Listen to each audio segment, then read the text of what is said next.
मंडळी नमस्ते. ह्याला start shield आणि वरून नायट्रो सिलची फवारणी किंवा ब्रह्मोस मारल्यामुळं पानाची ग्रीनरी, शायनिंग या सर्व गोष्टी आपण बघू शकतो. आता आपण हिची स्टम्प साईज पण बघायचं, कारण ही चौकोनी ट्रेमधील रोपं आहेत.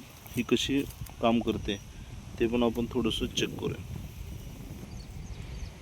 बघू शकतो आपण की चौकोनी ट्रेमधील रोपं कसे आहेत. स्टम्पची शायनिंग बघू शकतोय, पानाची रुंदी, ग्रीनरी, अशा सर्व गोष्टी आपण बघू शकतो. इतके बारकाईनं आपण ह्याच्यामध्ये काम करतो.